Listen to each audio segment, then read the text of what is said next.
Hi welcome to Ashwini cooking. ನಾವು ಈ ಚೆನ್ನಾಗಿ ಮಳೆ ಬೇರೆ ಬರ್ತಾ ಇದೆ ಅಲ್ವಾ, ನಾವು ಈ ಬಿಸಿಯಾಗಿ ಏನಾದರೂ ತಿನ್ನಬೇಕು ಅಂತ ಅನಿಸಿದಾಗ ಈ ರೀತಿಯಾಗಿ ನೀವು ಬೋಂಡ ಮತ್ತು ಸೂಪನ್ನು ಕೂಡ ಟ್ರೈ ಮಾಡಿ ನೋಡಿ ಹೇಗೆ ಬರುತ್ತೆ ಅಂತ.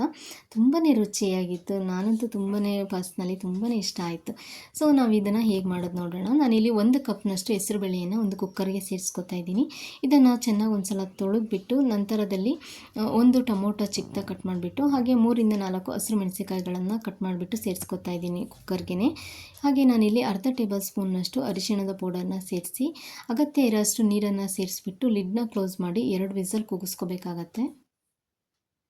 ಸೊ ನೀವಿಲ್ಲಿ ನೋಡ್ತಿರ್ಬೋದು ಯಾವ ರೀತಿಯಾಗಿ ಹೆಸರುಬೇಳೆ ಟೊಮೊಟೊ ಎಲ್ಲ ಬೆಂದಿದೆ ಅಂತ.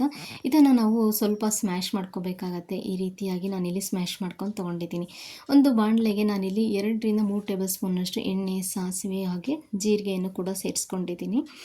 ಹಾಗೆ ಸ್ವಲ್ಪ ನಾವು ಇಂಗನ್ನು ಕೂಡ ಸೇರಿಸ್ಕೋಬೇಕಾಗತ್ತೆ.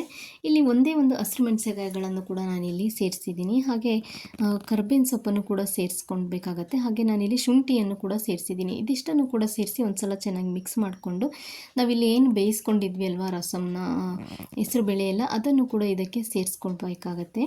ಹಾಗೆ ನಾನಿಲ್ಲಿ ಇದಕ್ಕೆ ಕೊತ್ತಂಬರಿ ಸೊಪ್ಪು ಮತ್ತು ಹಸಿ ತೆಂಗಿನಕಾಯಿ ತುರಿಯನ್ನು ಕೂಡ ಸೇರಿಸ್ಕೊತಾ ಇದ್ದೀನಿ.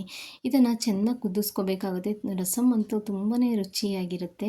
ನೀವು ಕೂಡ ಒಂದ್ಸಲ ಈ ವಿಧಾನದಲ್ಲಿ ಟ್ರೈ ಮಾಡಿ ನೋಡಿ. ಹಾಗೆ ರುಚಿಗೆ ತಕ್ಕಷ್ಟು ಉಪ್ಪನ್ನು ಸೇರಿಸಿದರೆ ಕಂಪ್ಲೀಟಾಗಿ ರಸಮ್ ಎಲ್ಲ ರೆಡಿ ಆಯಿತು.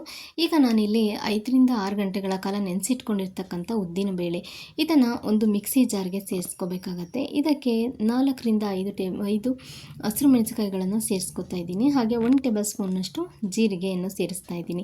ಹಾಗೆ 1 ಇಂಚಷ್ಟು ಶುಂಠಿಯನ್ನು ಕೂಡ ಈ ರೀತಿ ಚಿಕ್ಕದಾಗಿ ಕಟ್ ಮಾಡಿಬಿಟ್ಟು ಸೇರಿಸ್ಕೋಬೇಕಾಗತ್ತೆ.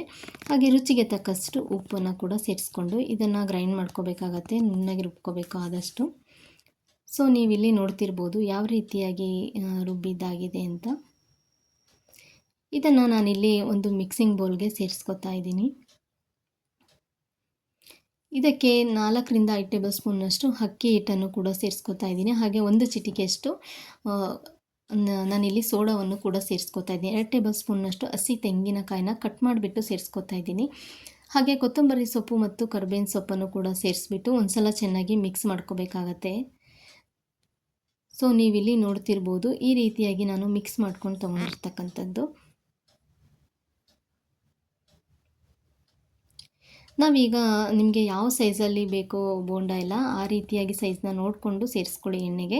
ಎಣ್ಣೆ ಎಲ್ಲ ಬಿಸಿ ಆಗ್ತಿದ್ದಾಗೇ ನಾನಿಲ್ಲಿ ನಿಧಾನವಾಗಿ ಈ ಬೋಂಡಗಳನ್ನೆಲ್ಲ ಇದಕ್ಕೆ ಸೇರಿಸ್ಕೊತಾ ಇದ್ದೀನಿ.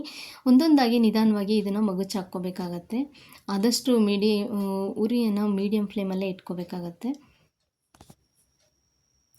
ಸೊ ನೀವಿಲ್ಲಿ ನೋಡ್ತಿರ್ಬೋದು ಯಾವ ರೀತಿಯಾಗಿ ಬೋಂಡ ಎಲ್ಲ ರೆಡಿ ಆಯಿತು ಅಂತ. ಸೊ ನೋಡಿದ್ರಿ ಅಲ್ವಾ ಯಾವ ರೀತಿಯಾಗಿ ಬೋಂಡ ಎಲ್ಲ ರೆಡಿ ಆಯಿತು ಅಂತ. ನಾವು ಇದನ್ನು ಹೇಗೆ ಸರ್ವ್ ಮಾಡೋದು ಅನ್ನೋದನ್ನು ತೋರಿಸ್ತಾ ಇದ್ದೀನಿ. ಒಂದು ಪ್ಲೇಟ್ಗೆ ನಾನಿಲ್ಲಿ ನಾವು ಮಾಡಿಟ್ಕೊಂಡಿರ್ತಕ್ಕಂಥ ಬೋಂಡವನ್ನು ಕೂಡ ನಾನಿಲ್ಲಿ ಸೇರಿಸ್ಕೊತಾ ಇದ್ದೀನಿ.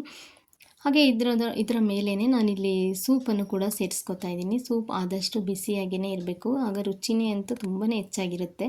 ಒಂದು ಸಲ ನೀವು ಕೂಡ ಈ ವಿಧಾನದಲ್ಲಿ ಟ್ರೈ ಮಾಡಿ ನೋಡಿ, ಹೇಗೆ ಬಂತು ಅಂತ ಕಮೆಂಟ್ ಮೂಲಕ ತಿಳಿಸಿ. ಎಷ್ಟು ಈಸಿಯಾಗಿ ನಾವು ಬೋಂಡ ಸೂಪನ್ನು ಮಾಡೋದು ಅನ್ನೋದನ್ನು ತೋರಿಸಿದ್ದೀನಿ. ಹಾಗೆ ನಾವು ಮಾಡೋ ವಿಡಿಯೋ ನಿಮಗೆ ಇಷ್ಟ ಆದರೆ ಪ್ಲೀಸ್ ಲೈಕ್ ಮಾಡಿ, ಶೇರ್ ಮಾಡಿ, ಕಮೆಂಟ್ ಮಾಡಿ. Thank you.